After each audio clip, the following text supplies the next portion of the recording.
The Magic of Norumbega, Chapter 12, Behind the Zoo. Murphy stayed glued to her new friend's side.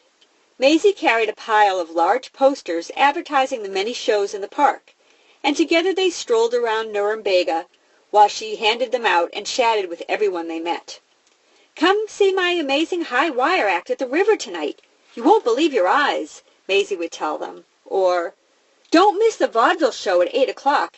It's the funniest revue we've ever put on." "Sometimes," she said, "the Ozzie Nelson Band is appearing at the ballroom tonight. Put on your dancing shoes." And occasionally, she reminded them, Cushman's Animal Show performs twice a day, at noon and 4 o'clock. When she ran out of posters, Maisie returned to Murphy and said, "Our next job is to feed Arabella.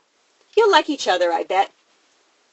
At first Murphy didn't realize they were heading toward the zoo, but her heart began to flutter as the stench of the large animals reached her nose, and it struck her that Getty might be among them. Then Maisie turned onto a path that led to an area behind the zoo. "Arabella's over this way," she said, opening a gate in the chain-link fence. Murphy hesitated. She couldn't bear to miss a chance to find her friend. "Trixie, come, believe me. You don't want to go into the zoo. You might run right into Cushman." Murphy realized she would never be able to rescue Getty if Cushman had them both locked up. Unsure of her best course of action, she reluctantly followed Maisie beyond the chain-link fence. As they walked away from the zoo, its smells faded slightly, and Murphy began to pick up a new scent. After a few more steps, it grew stronger, and Murphy broke into a run. "Trixie, come back!" Maisie shouted. But she had no need to worry.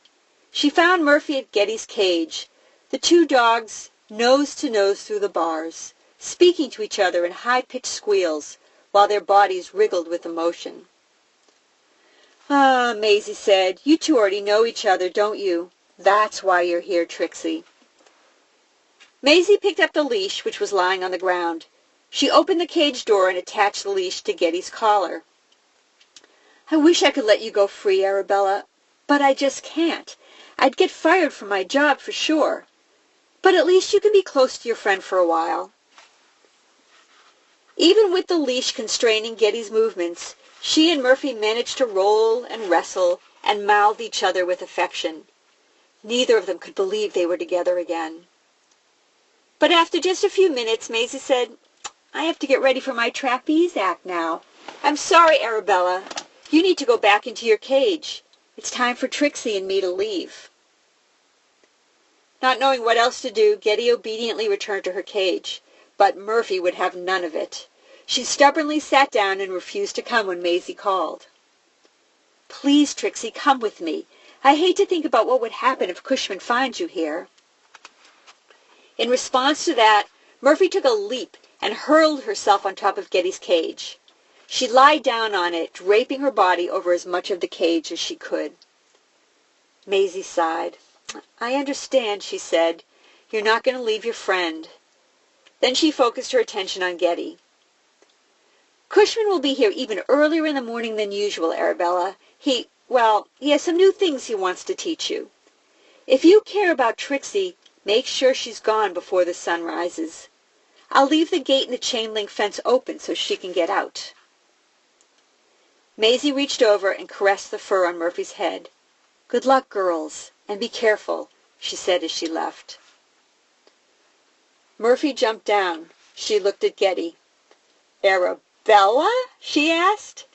"Trixie?" Getty replied, and then they both began to laugh. Their lightheartedness did not last long, however. For the next several hours they shared stories of everything that had happened since they had last seen one another.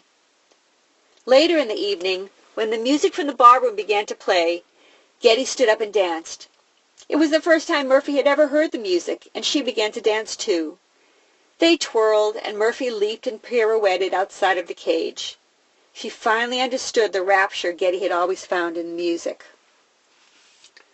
When they were too tired to dance any longer, Murphy caught her breath and said to Getty, "I'm so sorry I never believed you."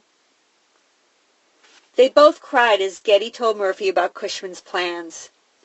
"Even if I get through the fire safely," she said, "that horse will never let me land on him. He'll speed up or slow down, and I'll crash to the ground without a mat to soften my fall." "How are we going to get you out of here?" Murphy wailed. I wish I could somehow open that lock on your cage." Getty stopped sobbing and thought hard for a moment. Smiling brightly at her best friend, she exclaimed, "Oh, Murphy, you're a genius!"